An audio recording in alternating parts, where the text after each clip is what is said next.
kesalahan yang paling parah. Yang pertama adalah kalian mau mengerjakan semuanya itu sendiri. Nah, ini bener-bener kesalahan yang menurutku fatal banget ya. Karena nggak semua orang itu sadar gitu loh. Ini bener-bener terjadi sama aku. Jadi kayak dulu sebelum aku mulai bisnis, even aku ada bisnis F&B ya. Sebelum aku masuk di F&B pun, semuanya itu bener-bener aku kerjain sendiri.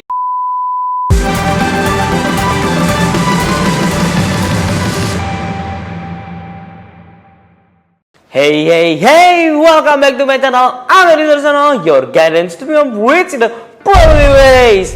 Nah teman-teman, hari ini kita akan membahas 3 kesalahan fatal calon investor yang akan memasuki dunia investor properti.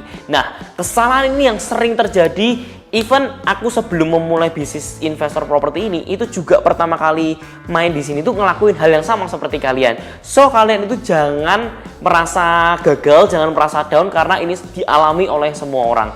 Nah teman-teman, tapi sebelum kita masuk ke materi, pastikan kalau kalian klik tombol subscribe di bawah ini, oke? Setelah kalian klik, kita akan masuk ke pembahasannya. Nah, 3 kesalahan yang paling parah. Yang pertama adalah kalian mau mengerjakan semuanya itu sendiri. Nah, ini bener-bener kesalahan yang menurutku fatal banget ya. Karena nggak semua orang itu sadar gitu loh. Ini bener-bener terjadi sama aku. Jadi kayak dulu sebelum aku mulai bisnis, even aku ada bisnis F&B ya. Sebelum aku masuk di F&B pun, semuanya itu bener-bener aku kerjain sendiri. Jadi mulai dari cara marketing itu aku pikirin, cara masak aku pikirin, cara surfing aku pikirin, cara aku mengelola keuangannya aku pikirin, cara stoknya aku pikirin. Jadi semuanya itu aku handling sendiri. Dan ini menurutku kesalahan yang sangat fatal banget karena apapun itu aku kerjain sendiri. Nah, begitu aku masuk ke dunia properti, aku terapin dengan hal yang sama. Semuanya aku lakuin sendiri. Jadi ini bener-bener kesalahan fatal banget. Waktu itu bener-bener nyari propertinya aja itu aku nyarinya sendiri. Ya kan, aku nggak ngerti, nggak ngajak temanku yang bener-bener mengerti tentang rumah, nggak ngajak temanku yang ngerti tentang lingkungan di sekitar Jogja. Nah, itu kesalahan fatal banget. Jadi pastikan ya, kalau kalian pengen jadi investor properti kan kalian harus cari rumah tuh yang under value.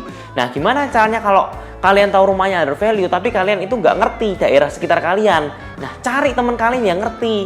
Siapa yang ngerti? Ya broker. Broker itu kan udah tahu daerah sekitar sini harganya berapa, daerah sekitar sana harganya berapa. Nah, cari. Kalian kenalan dengan broker, ajak broker itu makan, ajak mereka nongkrong. Kalian keluar makan cuma berapa sih? Makan paling ngajak mereka makan dia 40.000, 50.000. Tapi apa? Kalian menghemat waktu, teman-teman.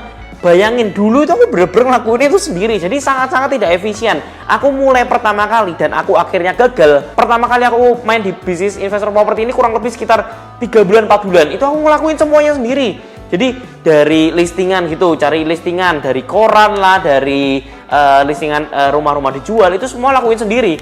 Jadi yang sebenarnya itu ada orang yang bisa bekerja untuk kamu, tapi kamu ngerjain semuanya sendiri. Kamu teleponin satu-satu, kamu catetin satu-satu. Jadi kan kerjaan itu kan dikerjain semua sendiri, jadi nggak efektif sama sekali. Dan apa hasilnya teman-teman? Setelah 3 bulan aku memutuskan untuk menyerah. Aku mikir ini nggak mungkin berhasil karena apa? Aku terlalu banyak ngurusin hal-hal kecil yang tidak penting gitu loh. Nah, ini jangan sampai terjadi sama kalian karena di 3 bulan awal ini menentukan masa depan kalian. Apakah kalian benar-benar bisa menjadi investor properti atau tidak bisa? Nah, jangan sampai kalian terjerat sama seperti aku waktu 3 bulan awal karena ngerasa semuanya sendiri, karena ngerasa semuanya itu kok berat banget. Keputusan semua di aku semua. Nah, ini yang membuat aku akhirnya menyerah. Nah, ini teman-teman yang kadang-kadang itu sering banget kita melakukan kesalahan. Lebih baik kalian itu cari teman orang atau teman-teman yang sudah benar-benar mengerti properti daerah sana, ngerti daerah sini, daerah sana, dari sini yang harganya bagus. Kalian tuh bisa ajak mereka, kalian ajak nongkrong mereka, kalian ajak makan, kalian traktir. Nah, kalian itu menghemat waktu. Kalian daripada membuang waktu kalian 3 bulan untuk belajar tentang kota, belajar tentang properti. Nah, kalian bisa langsung ngajak teman kalian makan, kalian kenalan dengan orang-orang baru. Itu bisa banget. Jadi jangan semuanya itu dikerjain sendiri. Nah, yang kedua kesalahan yang paling sering banget dilakukan orang, even aku pun juga sekarang sangat-sangat susah menerapkan yang kedua ini. Yang kedua ini adalah fokus, teman-teman. Fokus. Fokus itu adalah follow one course until success.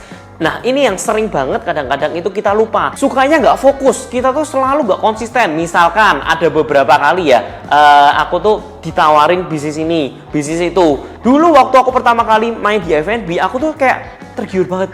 Gila ya, bisa untung segitu ya. Apa aku tak masuk ke dunia sana aja? Apa aku tak beralih gitu loh. Jadi kayak kita belum selesai di satu hal, ada lihat orang lain bisa sukses dari sana, kita pindah. Nah, nanti kalau misalkan kita udah sampai di sana, ada orang lain yang nawarin yang lebih sukses lagi, kita pindah. Nah, kita tuh jadinya kayak kutu lompat, belum selesai sini, udah pindah lagi, sampai orang-orang tuh bingung sebenarnya bisnis kita tuh bisnis apa. Nah, kalau kata Pak Mangtius Yusuf, pakar properti itu bilang, kita ini sebagai pribadi itu harus punya muka. Kita tuh harus tahu, orang-orang tuh harus tahu kalau ngelihat kita itu kita mau dipanggil sebagai apa. Nah, waktu pertama kali aku terjun di bisnis makanan, orang-orang tuh lihat aku jualan cumi, makanya dipanggil aku sampai bilang panggilannya cumi gitu loh. Tapi secara nggak sadar, aku telah membranding kalau aku tuh jualannya cumi. Jadi kalau misalkan ada cumi, ingatnya selalu Anthony gitu loh. Nah, sekarang aku lagi membranding diriku sendiri tentang properti, karena aku pengen tujuan goal selanjutnya itu adalah main di business development di properti. Nah, makanya sekarang apapun yang aku jual itu berhubungan dengan properti. Nah, fokus itu tuh penting banget. Follow one course until success. Jangan pindah-pindah terus. Kalian bisa bayangin gak sih kalau misalkan waktu itu Bill Gates sebagai orang terkaya, dia tiba-tiba itu terjun di Microsoft, dia bikin software. Waktu pertama kali itu dia ngelihat kok kayaknya profitnya kecil banget ya, karena waktu itu pasti masa dia belum punya uang, dia belum bisa membeli perusahaan yang gede, dia masih mulainya dari garasi yang kecil. Kalau misalkan dia pikir, kayaknya temanku ada yang sukses di bidang kain, apa aku main di kain aja ya, dia nggak bakal jadi orang yang terkaya nomor 1 di dunia. Nah, kadang seperti kita gini loh, kita tuh sering banget pecah fokus. Kita kadang lihat orang ini kayaknya kepengen, padahal lihat orang ini kepengen, padahal kita belum tentu bisa seperti mereka. Nah, di investor property, di 3 bulan pertama itu sangat menentukan kalian akan menjadi seperti apa. Di 3 bulan pertama itu kalian pasti akan digoblok-goblokin sama teman kalian akan dibodoh-bodohin karena merasa nggak ada rumah yang bener-bener under value. Mana ada rumah yang dijual dengan harga murah. Kalian itu pasti akan diketawain sama teman-teman kalian pasti akan dicemooh sama orang-orang terdekat kalian, orang tua kalian, saudara kalian, sahabat-sahabat kalian. Itu mereka akan mencemooh. Bahkan teman-teman kalian itu bahkan kalau ngelihat kalian jadi lebih sukses sedikit aja, mereka tuh udah gak seneng gitu loh. Nah, ini yang sebenarnya tuh kurang bagus. Nah, ini kalau misalkan kalian gak bertahan di sini, kalian gak fokus, akhirnya apa? Kalian akan kemakan sama omongan mereka dan akhirnya kalian menyerah. Yaudahlah, kayaknya aku emang nggak pantas di dunia ini, kayaknya aku emang nggak pantas masuk terjun di investor property, kayaknya emang investor property cuman bualan orang-orang aja lah, cuman teori-teori semata. Nah, itu yang kadang-kadang membuat kita ini tergoyahkan fokusnya, pecah fokusnya, dan akhirnya kita nggak dapetin apa-apa. Akhirnya selama 3 bulan itu kita nyari, akhirnya nggak ketemu, dan akhirnya kita bilang, kayaknya semua ini nggak ada artinya deh, kayaknya semua ini nggak ada nilainya, nggak bisa berguna buat aku. Nah, ini teman-teman yang kadang-kadang sering banget salah. Fokus teman-teman, fokus. Jangan kita ngelihat orang, kita pengen ini. Kita lihat orang ini, kita pengen ini. Karena nggak seindah rumput tetangga teman-teman. Kita bisa dipastikan ya, semua itu butuh proses. Kalau misalkan bener-bener ada orang yang kaya dengan cara yang mudah, semua orang pasti jadi kaya gitu loh. Karena udah tahu itu mudah. Karena bener-bener nggak mudah, makanya nggak semua orang tuh bisa kaya. Karena butuh perjuangan. Ada yang namanya itu seleksi alam, dan ini yang membedakan antara orang-orang yang kekeh sama mimpi mereka, yang kekeh sama fokus mereka, sama orang-orang yang akhirnya menyerah dan memutuskan untuk melanjutkan rutinitasnya mereka sehari-harinya mereka. Dan ini sangat-sangat bahaya. Ini 2 kesalahan yang fatal, dan yang ketiga yang paling parah adalah tidak punya keberanian, teman-teman. Nah, teman-teman bisa dibayangin ya, waktu ini aku usia 24 tahun. Tapi teman-teman tahu nggak? Aku bener-bener nerjunin, melajarin tentang properti. Bener-bener kira-kira properti seluk beluknya seperti apa. Itu aku melajarin dari umur berapa? Umur 19 tahun, teman-teman. 19 tahun aku bener-bener belajar, baca-baca buku. Walaupun nggak ngerti bukunya apa, tetap tak pelajarin. Karena aku tahu suatu saat ini pasti berguna. Mungkin sekarang belum levelnya, tapi setidaknya sedikit-sedikit aku udah paham. Sedikit-sedikit aku udah serap ilmunya. Nah, setelah itu di umur 20 tahun, 20-21, itu aku udah mulai ada bisnis. Nah, begitu ada bisnis, kalian tahu nggak? Aku ikut seminar dengan harga 20 juta, teman-teman. Bayangin, seminar itu sangat-sangat mahal. Dan Kak, aku sharing ini tuh secara gratis ya. Padahal ini adalah hasil dari seminar, adalah hasil konkret dari seminar-seminar itu aku masukkan ke dalam YouTube, itu aku kasih ke kalian secara gratis. Nah, tapi teman-teman tahu nggak? Waktu kemarin umur 20-21 aku ngeluarin 20 juta untuk seminar. Semua orang yang aku ngomong itu ngata-ngatain aku goblok, bener-bener ngatain aku bodoh, nggak ada otak, ditipu sama pembicara gitu loh. Jadi kayak ibaratnya aku tuh bener-bener dimaki-maki karena buang-buang uang. Buat apa kamu ngeluarin uang untuk seorang yang cuman cuap-cuap gitu loh? Mereka nggak ada praktek bisnisnya. Nah, itu yang kadang-kadang orang awam tuh sering nggak ngerti gitu loh. Sebenarnya apa sih yang diomongin? Apakah bener-bener ada ilmunya atau enggak gitu loh? Memang mungkin ada sebagian orang begitu dapat seminar, mereka nggak langsung praktek, akhirnya apa? Akhirnya gagal. Akhirnya nggak merasa ditipu gitu loh.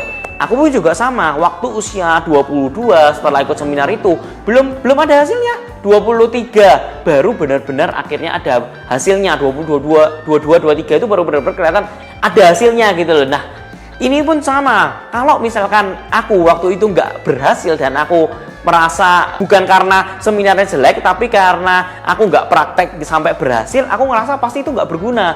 Nah, jadi sekali lagi, mahal atau murah itu sebenarnya semuanya relatif. Tapi kalau sekarang aku dibilang aku bayar 20 juta itu mahal atau murah, murah banget. Hasilnya nggak sebanding sama apa yang aku dapetin sekarang.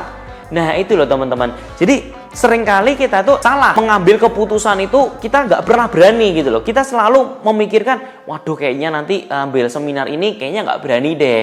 Terus habis itu, waduh kayaknya kalau misalkan aku coba di bisnis properti kayaknya nggak berani deh. Nah, apalagi harus keluarin ini, nggak berani deh. Ini dah suatu halangan banget. Jadi kalau misalkan kita tidak punya keberanian teman-teman, dari awal kalian nego harga dengan pemilik rumah, itu pasti udah susah. Benar-benar susah. Karena apa? Satu, pemilik lahan tuh biasanya orang-orang baru yang belum pernah kalian ketemuin. Kalian anak bawang dan kalian tuh kayak dianggap nggak punya uang. Nah, ini tuh kadang-kadang dari sini aja udah kelihatan banget mentalnya kita tuh diuji banget. Kalau kita tidak punya keberanian, kita berani duduk, kita berani coba masuk ke rumah orang, kita ngomong saya mau beli rumah bapak. Nah, itu kalau nggak ada keberanian seperti itu, nggak bakal pernah terjadi transaksi seperti ini, nggak bakal pernah ada namanya first cost. Nah, teman-teman, ini penting banget. Kesalahan-kesalahan ini sangat-sangat penting buat kalian. Kalau kalian tidak berhasil melewati ini semua, kalian masih mengulangi kesalahan tiga kesalahan fatal ini, kalian tidak akan pernah pergi kemana-mana. Pastikan teman-teman untuk selalu ingat kesalahan-kesalahan ini jangan sampai diulangi lagi di kalian. Percaya teman-teman, di 3 bulan itu adalah masa-masa terberat kalian. Tapi begitu kalian menyelesaikan tugas kalian, di 3 bulan itu kalian akan hidupnya berubah bumi dan langit teman-teman. Nah, semoga video ini bisa membuka mata kalian lebih jauh lagi tentang properti. Dan teman-teman jangan lupa jika kalian suka dengan video ini, kalian bisa like, komen, atau kalau kalian ada pertanyaan kalian bisa langsung tanya di kolom komen dengan hashtag AskTony, ASK Tony. Di situ kalian akan bisa tanya apapun, dan di situ yang kalian tulis AskTony, hashtag AskTony. Habis itu pertanyaan kalian, kalau kalian tulis itu pasti aku akan jawab di video-videoku selanjutnya. Semoga video ini bisa bermanfaat, dan jangan lupa untuk share ke teman-teman kalian yang ingin terjun di properti dan kaya lewat properti. Saya Anthony Sarsono, I'll see you in the next video. See ya!